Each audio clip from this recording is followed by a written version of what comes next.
Hello दोस्तों, कैसे हैं आप लोग। आप देख रहे हैं स्पीड पाठशाला। उम्मीद करते हैं आपकी तैयारी ज़बरदस्त चल रही होगी आप और आप भी स्वस्थ और मस्त होंगे।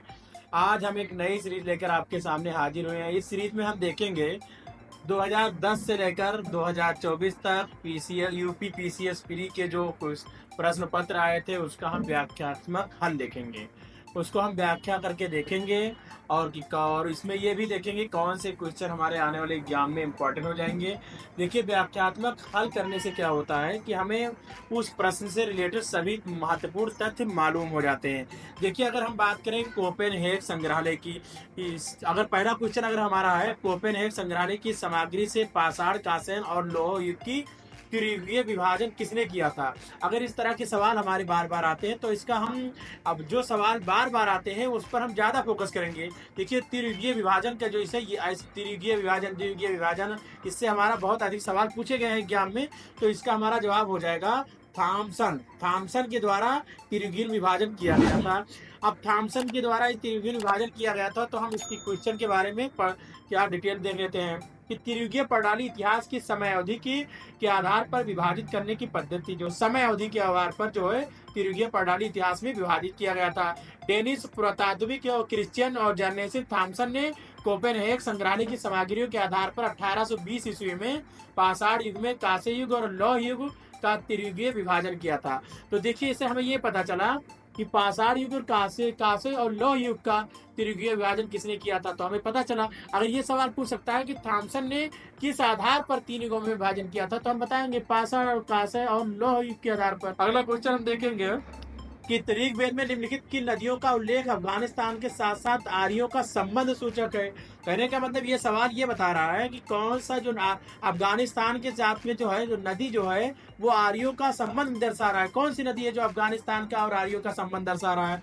तो हमारा इसका जवाब हो जाएगा कुंभा और कुमु। ये हमारा जवाब हो जाएगा, कुंभा और कुमु। अब इसके बारे में हम डिटेल देख लेते हैं।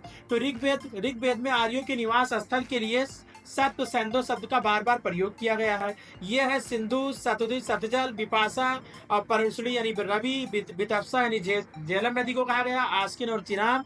ये ऋग में करीब 25 नदियों का उल्लेख मिलता है, जिनमें अफगानिस्तान में बहने वाली नदियों में कुंभा का जो आधुनिक नाम है वो काबुल है, और सुवास्ता यानी स्वात है, और कुमु यह है इसका आधुनिक नाम, कुर्रम है, तथा गोमती यानी गोमाल ये हमारा जो हो जाता है प्रमुख। तो हमें ये पता चलता है कुंभा और कुमुल जो हमने अभी देखा, कुंभा और कुमुल ही थे जो अफगानिस्तान में आर्यों के संबंध को दर्शा रहे थे। अगला क्वेश्चन हमारा देखेंगे, प्राचीन श्रावस्ती नगर विन्यास किस आकृति का है। अगर प्राचीन श्रावस्ती की अगर नगर विन्यास की बात किया जाए तो इसका आकार जो है अर्धचंद्राकार है। देखिए दोस्तों, हम क्या करेंगे 2010 से लेकर के 2024 तक तो इसका यूपी पीसीएस के प्री का हम सभी क्वेश्चनों का व्याख्यात्मक हल करेंगे। अभी हम देख रहे हैं 2010 पीसीएस यूपी पीसीएस प्री का जो एग्जाम हुआ था उसी का हम व्याख्यात्मक हल कर रहे हैं। इतिहास उसके बाद जो जो भी टॉपिक्स है उसको हम हल करते जाएंगे।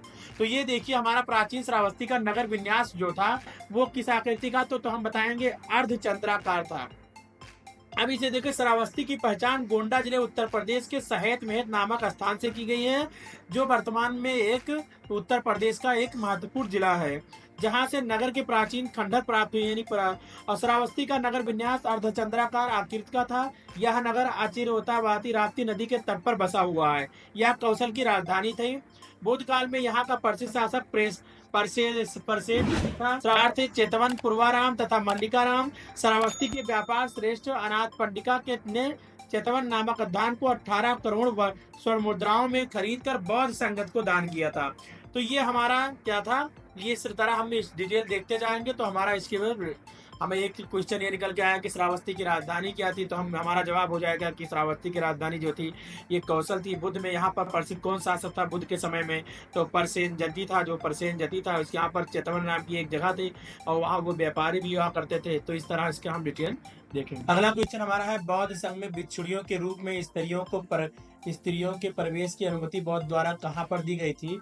अगर इसका जवाब हम देखें तो ये वैशाली में दी गई। अब इसको हम व्याख्या में देते हैं। गौतम बुद्ध अपने धर्म के प्रचार के दौरान राजगिरा में चलकर लिच्छवियों की राजधानी वैशाली पहुंचे। यहाँ उन्होंने 5 वर्ष साल बिताया। लिच्छवियों ने उनके निवास के लिए महावन में प्रसिद्ध कूट ग्रासाला का निर्माण करवाया। वैशाली की प्रसिद्ध नगर वधु पर अम्रपाली उनकी शिष्या बनी थी तथा उन्हें भिक्षु संघ में निवास के लिए अपनी आम्र वाटिका प्रदान कर दी थी। इसी स्थान पर बुद्ध ने प्रथम बार महिलाओं को भी अपने संघ में प्रवेश करने की अनुमति प्रदान की थी, अपने प्रिय शिष्य आनंद के अनुरोध पर। यानी अगर पूछा सवाल में ये भी पूछ सकता है कि बुद्ध ने किसके अनुरोध पर यानी महिलाओं को अपने धर्म में प्रवेश करने के लिए अनुमति प्रदान कर दी थी, तो हमारा जवाब हो जाएगा अपने शिष्य आनंद के। तथा भिक्षुणियों का संघ स्थापित हुआ। संघ में प्रवेश पाने वाली प्रथम महिला बुद्ध की सौतेली माता प्रजापति गौतमी थी। अगर प्रथम जो संघ में प्रवेश करने वाली जो प्रथम महिला थी वो बुद्ध की सौतेली माता प्रजापति गौतमी थी। ठीक है, अगला जो हमारा है, बुद्ध का चित्र किसके सिक्कों पर अंकन हुआ। अगर बुद्ध का जो चित्र है किसके सिक्कों पर अंकन हुआ, यानी किसने अपने सिक्कों पर ये हुआ, तो हमारा इसका जवाब हो जाएगा कनिष्क ने अपने सिक्कों पर क्या किया, बुद्ध का चित्र अंकित करवाया था। जो कनिष्क राजा कुषाण वंश का शासक कनिष्क था या एक बौद्ध धर्मावलंबी था, उसके सोने के सिक्के पर बुद्ध के चित्र का अंकन किया गया था, जिसके नीचे यूनानी लिपि में बोडो यानी बुद्ध यानी खुदा हुआ था, यानी उस पर चित्र लिखा हुआ था, बुद्ध भी लिखा हुआ था, बोडो लिखा था। कनिष्क अन्य धर्मों के प्रति सहिष्णुता था, इसके लिए सिक्कों पर पारथी यूनानी और भारतीय देवी देवताओं की आकृतियां मिलती हैं। अगला बात किया जाए, अबू का जैन मंदिर किससे बना है। अगर अबू का जैन मंदिर है वो किससे बना है, तो इसका हमारा जवाब हो जाएगा ये संगमरमर से बना हुआ है। अब माउंट आबू के जैन मंदिर का निर्माण सफेद संगमरमर से किया गया था, जो 10वीं और 13वीं शताब्दी में राजस्थान में बनाए गए थे। अब ये सवाल पूछ सकता है माउंट आबू का जो ये कहाँ पर जैन मंदिर है ये कहाँ पर है, तो हमारा जवाब हो जाएगा राजस्थान में। ये किस सदी में बनाए गए थे, 10वीं और 13वीं सदी में बनाए गए थे। गुजरात के चालुक्य शासक भीम प्रथम के सामंत विमल ने अबू में दिलवाड़ा के प्रसिद्ध जैन मंदिर का निर्माण कराया था। तो अगर ये कौन से चालुक्य जो शासक थे, इन्होंने इस मंदिर का निर्माण करवाया था। अगला क्वेश्चन हम देखेंगे, 7वां क्वेश्चन, महान जैन विद्वान हेमचंद किसकी सभा को अलंकृत करते थे। तो महान जैन जो हेमचंद जो विद्वान थे, ये कि दो लोग की सभा को यहाँ प्रदर्शित करते थे, यानी सुशोभित करते थे, अलंकृत करते थे, जिसमें जयसिंह सिद्धार्थ और कुमार पाल के। इसका हम व्याख्यात्मक हल देख लेते हैं। जैन आचार्य हेमचंद का जन्म धामदुक यानी वर्तमान में गुजरात में हुआ था। वो एक व्याकरणविद थे और दार्शनिक थे, इतिहासकार थे। हेमचंद ने गुजरात के चालुक्य शासक जयसिंह सिद्धार्थ तथा कुमार पाल के दोनों के दरबार को क्या किया, सुशोभित किया था। अगला हम बात करेंगे, प्राचीन भारत में के साहित्यिक इतिहास में पाणिनि और पतंजलि ख्याति प्राप्त नाम है कि किस राजवंश के समय फले फूले।